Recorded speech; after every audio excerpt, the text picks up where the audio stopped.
నిన్ననే 'మోహన్ లాల్' నటించిన మలయాళం 'దృశ్యం 3' టీజర్ అయితే వచ్చేసింది. అప్పుడెప్పుడో హిందీ టీజర్ కూడా వచ్చింది. ఇవన్నీ వస్తున్నాయి, మరి మన తెలుగు పరిస్థితి ఏంటని అందరూ కన్‌ఫ్యూజన్ అనమాట. ఇప్పుడు దాని గురించి మాట్లాడుకుందాం. దానితో పాటు మలయాళం టీజర్‌లో ఏముందో కూడా మనం చెప్పుకుందాం. Okay. Let's start our topic. ముఖ్యంగా వెంకటేష్ గారి విషయంలోకొస్తే, వెంకటేష్ గారు ఇప్పుడు మన మెయిన్ 'త్రివిక్రమ్' తోటి 'ఆదర్శ కుటుంబం' అనే ఒక సినిమా చేస్తుండు. అలాగే 'అనిల్ రావిపూడి' తోటి 'కళ్యాణ్ గారి కాంబోలో' ఒక మూవీ అని ఉంది. ఇంకా నెక్స్ట్ ప్రాజెక్ట్ కూడా ఒకటి ఇంకా అనౌన్స్‌మెంట్‌లో ఉంది. ఇవన్నీ జరుగుతున్న టైంలో ఇప్పుడు 'దృశ్యం' హిందీ నుంచి గానీ, మలయాళం నుంచి గానీ వీళ్ళ వర్క్ శరవేగంగా జరిగిపోతున్నాయనమాట. ఇప్పుడు మన మలయాళం మూవీ చూసుకుంటే మే 25 తారీఖు మలయాళం నుంచి రిలీజ్‌కి రెడీగా ఉంది.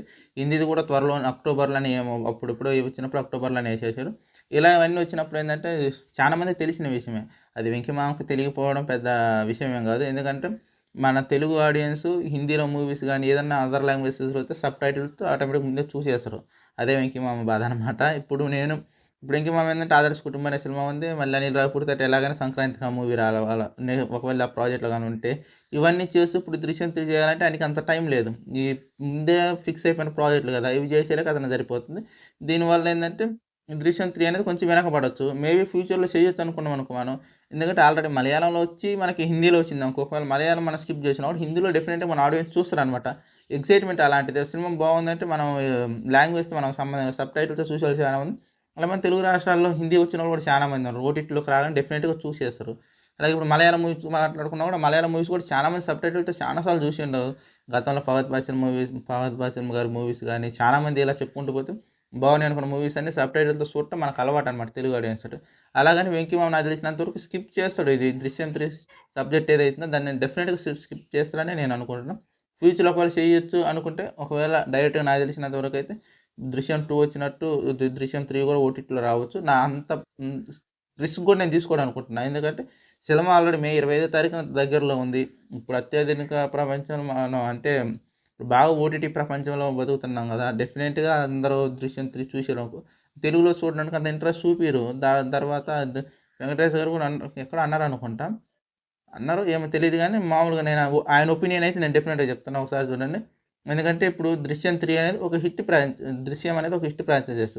'దృశ్యం 1' హిట్ అయింది తెలుగులో, 2 కూడా హిట్ అయింది. అది ఓటీటీలో వచ్చింది ఒక డైరెక్ట్ 2 కూడా హిట్ అయింది. అలాగే ఏమైందంటే ఇప్పుడు 'దృశ్యం 3' ఏదైతే ఉందో దీన్ని తీసుకొని ఆల్రెడీ మనకి హిందీలో వచ్చి, మలయాళంలో వచ్చి, తర్వాత తెలుగులో చూసినాం. చాలా మంది ఆడియన్స్ ఏందంటే ఆల్రెడీ ఆ మూవీ చూస్తారు. చూసినాక ఎవరు హాల్‌కెళ్ళడానికి ట్రై చేయరు గదా! అదే ఇక్కడ డిస్కనెక్ట్ అయ్యే విషయం అనమాట. ఓకే. మీకు అర్థమైపోయిందనుకుంటున్నా. ఒకవేళ తెలుగులో డెఫినిట్‌గా 99% రాదని అనుకుంటున్నా. ఒకవేళ ఇప్పుడు 'మోహన్ లాల్' గారు మన తెలుగులో కూడా కొంచెం ఆయనకి ఆడియన్స్ గ్రిప్ ఉంది. డైరెక్ట్ మలయాళం మూవీని తెలుగులో రిలీజ్ చేసే అవకాశాలు కూడా చానానే. కాకపోతే తెలుగు టీజర్ అయితే ఇంకా ఇవ్వలేదు. మలయాళం టీజర్ ఇచ్చేసిర్రు. ట్రైలర్ కూడా త్వరలోనే వస్తదంట.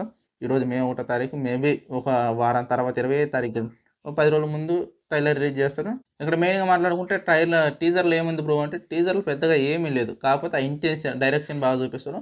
స్టార్టింగ్‌లోనే 'దృశ్యం 1లో ఒక సంఘటన జరుగుతది కదా! ఆ సంఘటన నుంచి అలా అలా చేసుకుంటూ ఇప్పుడు నాకు భయంగా ఉంది అనే దగ్గర ఎండ్ చేస్తారనమాట. 3 ఆడ నుంచే స్టార్ట్ అయిద్ది. అదే టీజర్ అనమాట. ఇప్పుడు నాకు భయంగా ఉందనేది టీజర్. ఆడ నుంచి 3 ఎలా స్టార్ట్ అయిద్దనేది మనం ట్రైలర్ చూస్తే ట్రైలర్‌లో వాళ్ళు ఎలా చేసిండ్రు 'జీతూ జోసెఫ్' గారు. అది కాక ఇది ఫైనల్ ఎడిషన్ అనమాట. ఇంగ 4, 5 ఏమి ఉండదు. ఇంతటితో ఎండ్ అయిపోద్ది. మలయాళం మూవీస్ గురించి మనకు తెలిసిందే. వాళ్ళు ఎలాగైనా తీస్తారనమాట. లాస్ట్‌కి ఫైనల్‌గా తప్పు చేసి ఎవడైనా దొరకాలనైనా క్రియేట్ చేస్తారనమాట. మనకేందంటే మనకి హీరో ఎప్పటికైనా సర్వైవ్ కావాలా, హీరో సైడే ఉంటది మనది. కొంచెం అటు ఇటు పెట్టిపోతుంది. నాకెక్కువ చూడడానికి ఇంట్రెస్ట్ చూపించం అన్న ఒక రూమర్ అయితే మనకుంటది. కాకపోతే ఈళ్ళేందంటే లాస్ట్‌కి హీరో దొరికి ఉండొచ్చని చూపిస్తారు. లేకపోతే డెఫినిట్‌గా ఏదో ఒక సబ్జెక్ట్ అని 'జీతూ జోసెఫ్' గారి సినిమాల గతంలో కూడా చూసుకుంటే ఏదో మూవీ అనుకుంటా. పేరు గుర్తొస్తలేదు. తర్వాత మెన్షన్ చేస్తా. అది మొన్నొచ్చింది. అది కూడా 'దృశ్యం'ని మించిన సస్పెన్స్ హీరో అనుకున్నోడే లాస్ట్‌కి విలన్ అయితరు. మరి టూ మచ్ దాంట్లో అది కూడా. ఊరక అది అంటారు చూడు అసలు ట్విస్టులు మామూలు ట్విస్టులు కాదు. అది కూడా చాలా బావుంటది. అందుకే ఆయన్ని మెచ్చుకోవచ్చనమాట. ఆయన డైరెక్షన్ ఎలా ఉంటదో ప్రత్యేకంగా చెప్పాల్సిన పని లేదు. తెలుగులో కంటే నాకు తెలిసినంత వరకు 99% రాదు.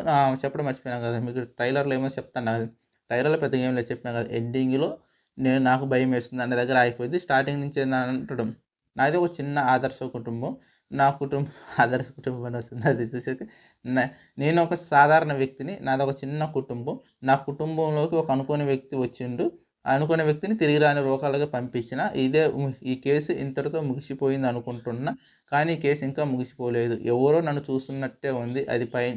ఎవరో నన్ను గమనిస్తున్నట్టే ఉంది. నేను అతన్ని కాదు అనేలాగా అనిపిస్తుందనమాట. అతన్ని నేను గమనిస్తున్నాను కదా! అతనే నన్ను గమనిస్తున్నట్టుందా అనుకుంటూ ఇలా చెప్పుకుంటూ పోతే ఈ కేసు ఇంతటితో ముగిసిపోయింది అనుకున్నా. కానీ ఇది ముగిసిపోని కేసు అని లాస్ట్‌కి నాకు భయంగా ఉంది అనే విధంగా వస్తున్నాడనమాట. దీంట్లోనే కొన్ని లైన్స్ కూడా యాడ్ అయితే నేను చిన్నప్పటి నుంచి యుద్ధం చేస్తూనే పెరిగిన అనే విధంగా మాట్లాడుతూ ఏంది బ్రో తనయ నువ్వు ఎక్కువ ఇప్పుడు ఏదన్నా లాంగ్వేజ్‌లో ఉంటే ఆ లాంగ్వేజ్‌లో చెప్పి తెలుగులో చెప్తావు కదంటే, ఇది మనందరికి తెలిసిన స్టోరీయే. డెఫినెట్ నేను చెప్పాను కదా! 1లో ఉన్న స్టోరీ, 2లో ఉన్న స్టోరీ వాళ్ళు మిక్స్ చేసి చెప్తారనమాట. ఆ స్టోరీ అక్కడి నుంచి వచ్చింది, ఇక్కడి నుంచి వచ్చిందని చెప్పి.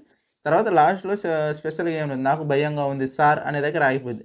ఇదే ఒరిజినల్ డైలాగ్. మీకు దాని గురించి అంత ఎక్స్‌ప్లెయిన్ చేయలేదు కాబట్టి డెఫినెట్‌గా ట్రైలర్ వస్తే ట్రైలర్‌లో ఎక్స్‌ప్లెయిన్ చేయడానికి ట్రై చేస్తా. ఇంకా ఎవరికైనా ఏమైనా డౌట్స్ ఉంటే నాతో పంచుకొని కింద కామెంట్ చేయండి. ఏమన్నా మూవీస్ కానీ మీకు నచ్చిన బాగా అనిపించిన మూవీస్ గాని, ఒకవేళ ఓటీటీలో ఉన్న మూవీస్ గాని వాటి గురించి ఎక్స్‌ప్లెయిన్ చేయి బ్రో. డెఫినెట్‌గా చూడాలనుకుంటున్నాను. ఆ మూవీస్ గురించి ఏమేమి ఉందంటే డెఫినెట్‌గా మీకు ఎక్స్‌ప్లెయిన్ చేయడానికి ట్రై చేస్తా. ఈ వీడియోతో ముగిద్దాం. ఇంకో వీడియో వస్తుంది అంతవరకు